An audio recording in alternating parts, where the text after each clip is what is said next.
Hi guys, स्वागत है आप सबका अचीवर्स पाठशाला में। मैं हूं आप सबके साथ विकास झा। तो आज का हमारा जो टॉपिक है वो है अकाउंटिंग प्रिंसिपल्स। अकाउंटिंग प्रिंसिपल्स है, इसको हम आगे डिस्कस करेंगे कि ये है क्या।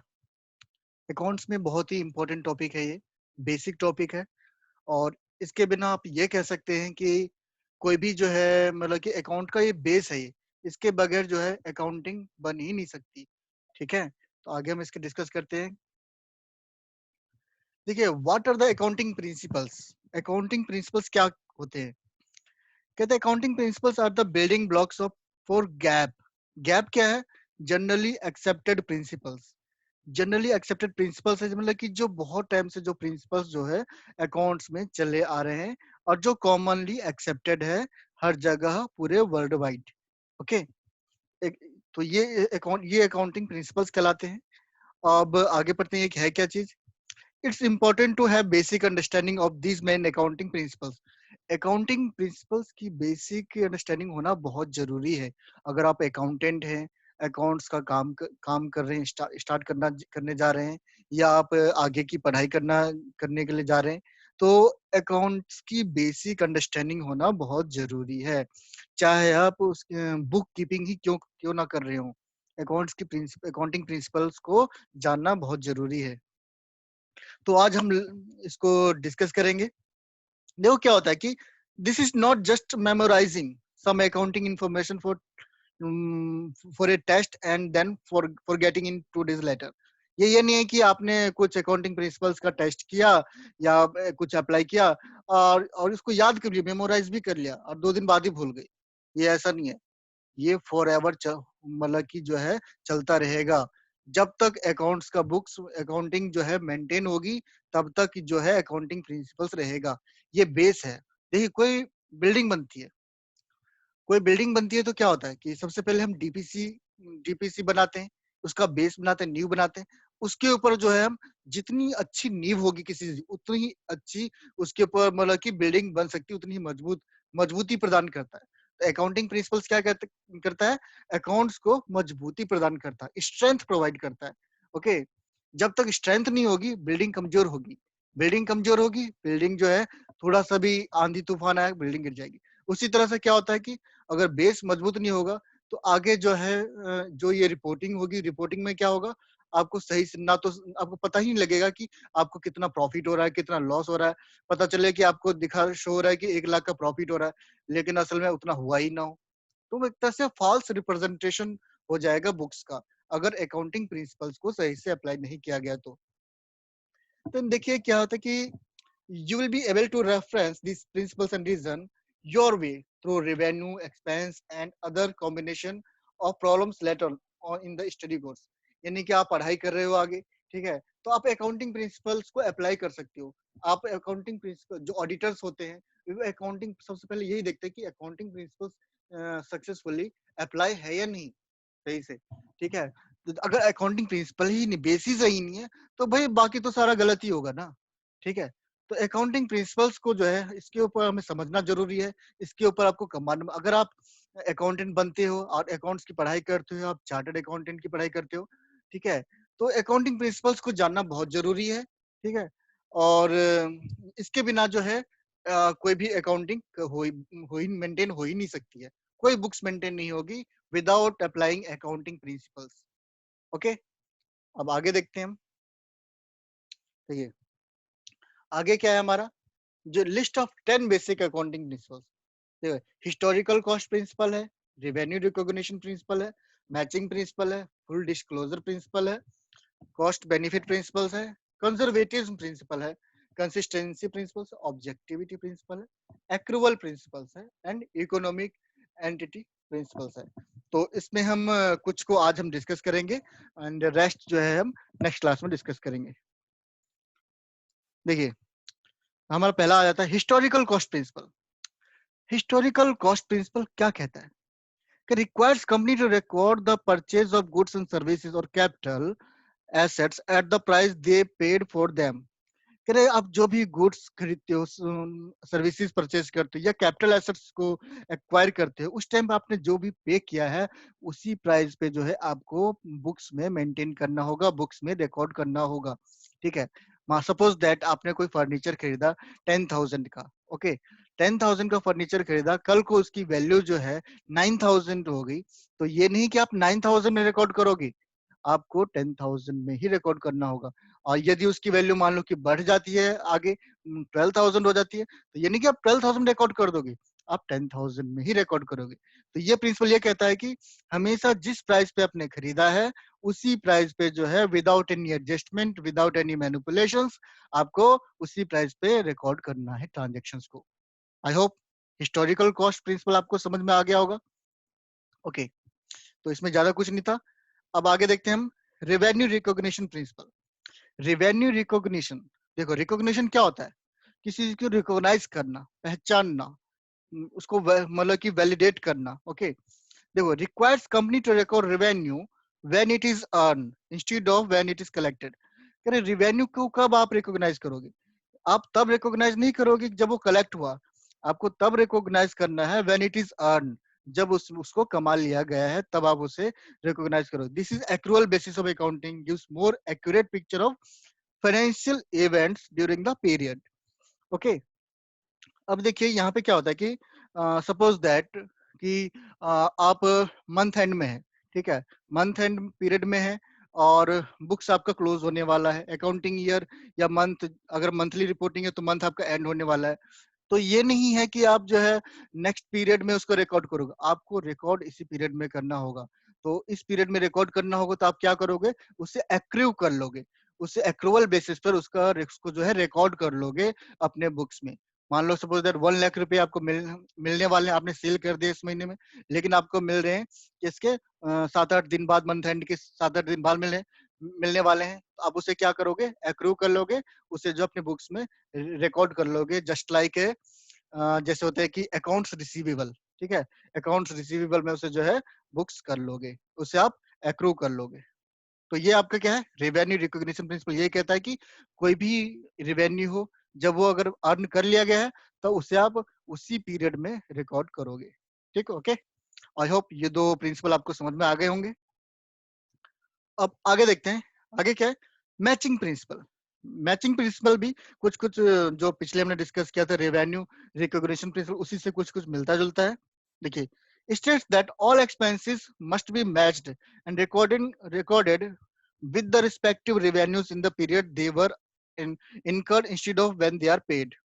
ठीक है, इसमें लिखा गया है कि इसमें मतलब ये मैचिंग प्रिंसिपल ये कहता है कि कोई भी रेवेन्यू है, कोई भी एक्सपेंसेस है, ठीक है, उसको उसी पीरियड में रिकॉर्ड करोगे जिस पीरियड से वो रिलेटेड है। ठीक है, सपोज दैट कि आपने रेवेन्यू जो है अर्न किया इस पीरियड में, आपने रेवेन्यू को तो रिकॉर्ड कर लिया, ओके, लेकिन उससे रिलेटेड जो एक्सपेंसेस है, ठीक है, मान लो कि कुछ आपने भी पे नहीं किया, आउटस्टैंडिंग है, ठीक है, वो आपको पे करना है, मान लो कि बाद में पे करना है, मतलब आपने उससे बाद में पे करोगे। ठीक है, तो ये नहीं कि जब आप पे करोगे नेक्स्ट पीरियड में तब रिकॉर्ड करोगे, आपको इसी पीरियड में रिकॉर्ड करना होगा वो। ठीक है, इसी पीरियड में रिकॉर्ड करना होगा जब रेवेन्यू एंड एक्सपेंस जो है सेम पीरियड में रिकॉर्ड होंगी, तभी तो एक्चुअल फिगर आपको पता लगेगी कि कितना लॉस हुआ, कितना प्रॉफिट हुआ, आपको नेट फिगर तभी पता लगेगी। बुक सही जो है सही तरीके से तभी जो है प्रेजेंट होगा।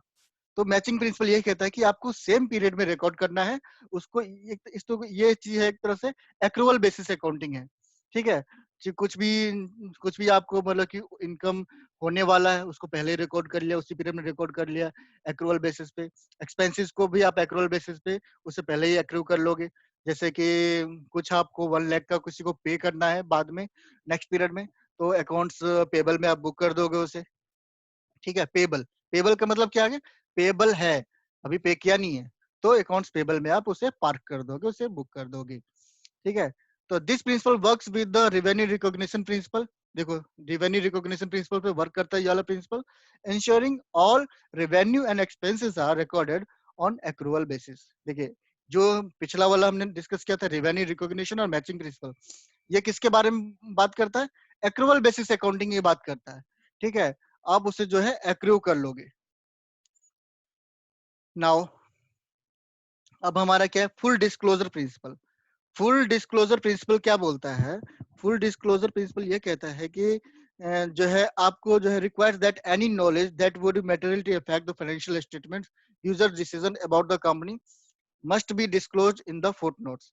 सपोज दैट कि आप कोई ट्रांजेक्शन्स है, कोई भी अचानक ही आपको जो है कोई लाभ हो गया, कोई प्रॉफिट हो गया और अचानक ही कोई आपकी लायबिलिटी जनरेट हो गई है, ठीक है? तो ये नहीं कि आप उसे हाइड कर दोगे, उसे दिखाओगे नहीं, आपको उसे शो करना होगा।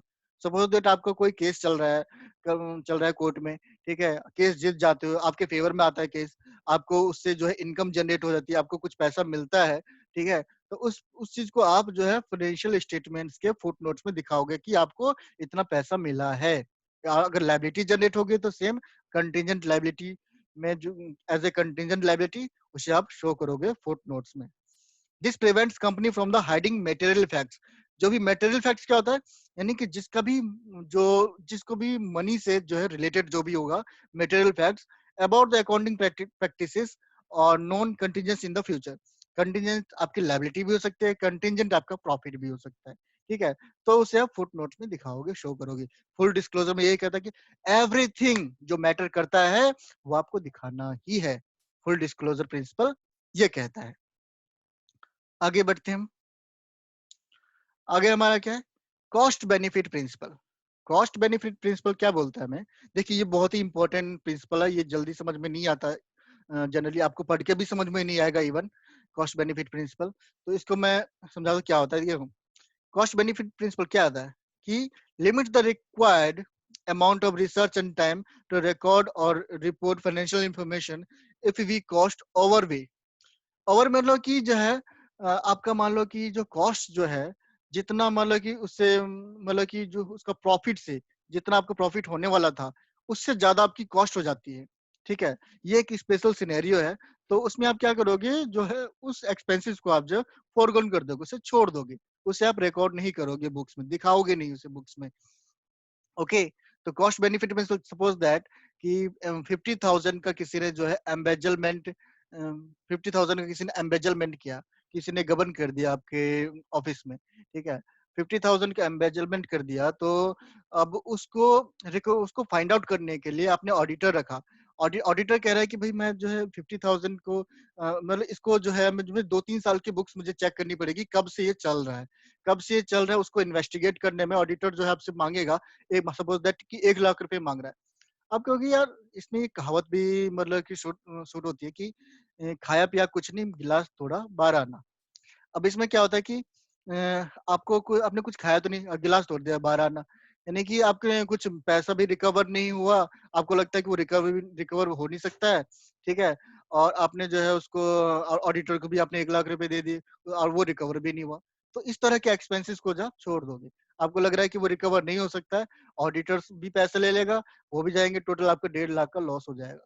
तो क्या फायदा है? तो ऐसे एक्सपेंसेस को क्या होता है, छोड़ देना होता है। तो ये बोलता है कॉस्ट बेनिफिट प्रिंसिपल। अब आता है हमारा कंजर्वेटिज्म प्रिंसिपल। कंजर्वेटिज्म प्रिंसिपल क्या बोलता है?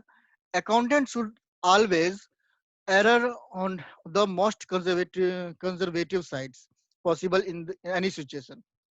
कह रहा है कि अकाउंटेंट को जो है हमेशा जो है मतलब कि वो होना चाहिए प्रूडेंस, कहते हैं इसको कंजर्वेटिव प्रिंसिपल, प्रूडेंस प्रिंसिपल भी बोलते हैं, यानी कि विवेकपूर्ण तरीके से जो है वो मैनेज करे।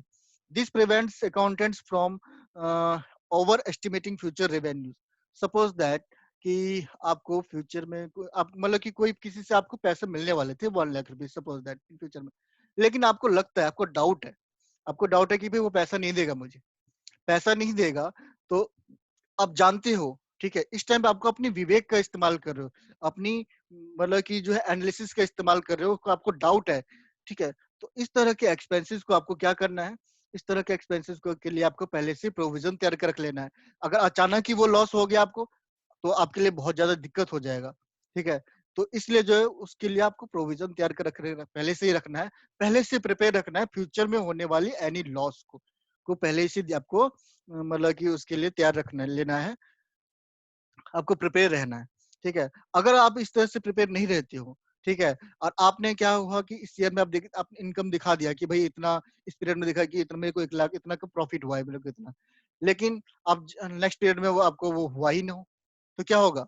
आपका जो प्रीवियस पीरियड का जो बैलेंस शीट है वो तो फॉल्स रिप्रेजेंट करेगा ना, वो तो आपको मतलब कि सही मिसलीड करेगा सबको, इंफॉर्मेशन उसकी सही मानी ही नहीं जाएगी। तो इसलिए कहता है कि फ्यूचर में होने वाले किसी भी लॉस के बारे में पहले से ही अगर आपको डाउट है तो आप उसका प्रोविजन पहले ही तैयार कर लो। तो ये बोलता है कंजर्वेटिज्म प्रिंसिपल, इसको हम प्रूडेंस प्रिंसिपल के नाम से भी जानते हैं। ओके, नाउ हमारा आता है ऑब्जेक्टिविटी प्रिंसिपल। देखो ऑब्जेक्टिविटी जैसे कि वर्ड से ही मालूम होता है, उद्देश्य, पर्पस। ठीक है, पर्पस क्या कह रहा है कि financial statements, accounting records and financial information as a whole should be independent and free from the bias. कह रहा है कि जो आपका बुक्स है वो हमेशा इंडिपेंडेंट रहना चाहिए, फाइनेंशियल किसी भी तरह की बायसनेस उसमें नहीं होना चाहिए। The financial statements are meant to convey the financial position of the company and not to persuade any users to take certain actions। ठीक है, मतलब कि जिसके एंड यूजर्स है, मैनेजमेंट है, क्रेडिटर्स है, बैंक्स है, गवर्नमेंट है, तो किसी को जो है परसुएड ना करे, किसी को धोखा ना दे, मतलब कि ऐसा कोई काम ना करें जिससे कि इन सबको जो है मिसलीड करें, हम धोखा दें, चीट करें। तो सपोज दैट कि कोई स्टाफ है आपके ऑफिस में, ठीक है, उसकी डायरेक्टर के साथ कुछ अनबन हो जाती है, किसी भी तरह का डिस्प्यूट हो जाता है, तो उस अकाउंटेंट को, उस स्टाफ को जो है मतलब कि ये नहीं करना चाहिए कि भाई मैं गलत रिप्रेजेंट करूंगा जानबूझ के, जो है मैं जो है कुछ वाउचर्स को मैं फाड़ के फेंक दूंगा, डस्टबिन में डाल दूंगा। इस तरह से काम नहीं करना चाहिए। ठीक है, तो मतलब अकाउंट्स को जो है बायसनेस से हमेशा दूर रखना चाहिए, इसमें किसी भी तरह का समझौता नहीं करना चाहिए। ठीक है, तो अकाउंट्स की ऑब्जेक्टिविटी को हमेशा मेंटेन रखना चाहिए। तो ऑब्जेक्टिविटी प्रिंसिपल हमेशा ये बोलता है। कंसिस्टेंसी प्रिंसिपल पे आते हैं। कंसिस्टेंसी प्रिंसिपल क्या बोलता है? All accounting principles and assumption should be applied consistently. मतलब कि कंसिस्टेंटली अप्लाई करना चाहिए जितने भी प्रिंसिपल्स है। यानी कि ये लगा लो कि आपने इस ईयर कोई अकाउंटिंग प्रिंसिपल अप्लाई किया, नेक्स्ट ईयर दूसरा अप्लाई कर दिया, तो भाई कंसिस्टेंसी कहाँ बनी? कंसिस्टेंसी तो बनी नहीं। तो आपको जो है अकाउंटिंग प्रिंसिपल और जो भी मेथड है उसको कंसिस्टेंट रखना पड़ेगा। ठीक है, सो दैट आप जो है उसे कंपेयर कर सके, कंपेरेबल होना चाहिए। ठीक है, तो आपने डेप्रिसिएशन मेथड इस मंथ लगा दिया स्ट्रेट लाइन मेथड से, और नेक्स्ट ईयर आपने लगा दिया W return down value method से। ओके, तो दोनों के जो दोनों मेथड डिफरेंट है, दोनों जो है आपको थोड़ा बहुत मतलब कि दोनों में आप कंपेयर कर ही नहीं पाओगे, क्योंकि दोनों का जो वेज है वो डिफरेंट डिफरेंट है डेप्रिसिएशन मेजर करने का। तो इसलिए जो है कोई भी मेथड अप्लाई करते हो, कोई भी आप जो है कोई भी अकाउंटिंग प्रिंसिपल अप्लाई करते हो, वो जो है हर साल सेम होना चाहिए, अलग अलग नहीं होना चाहिए, नहीं तो आप कंपेयर नहीं कर पाओगे। This ensure that financial statements are comparable between periods and throughout the company's history।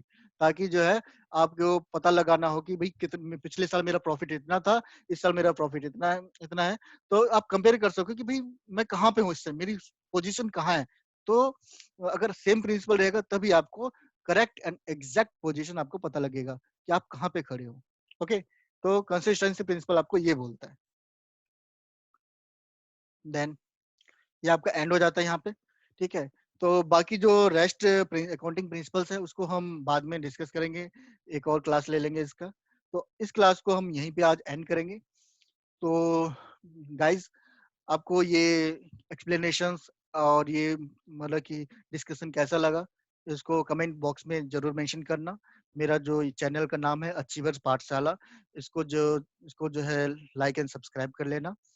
अगर आपको कुछ भी लगता है कि इसमें कुछ और ऐड होना चाहिए, कुछ इम्प्रूवमेंट होना चाहिए, तो उसको भी आप कमेंट बॉक्स में ज़रूर मेंशन करना, सो दैट उसको इम्प्रूव किया जा सके और आप तक जो है मैं अच्छी वीडियोज़ एंड अच्छे लेक्चर्स जो है कॉमर्स से रिलेटेड जो है मैं हमेशा बनाता रहूँ, और सो दैट आपके लिए यूज़फुल रहे। देन मैं ये अगर आपको लगता है कि वीडियो अच्छा है, तो प्लीज़ अपने फ्रेंड्स में भी इसे शेयर ज़रूर करना।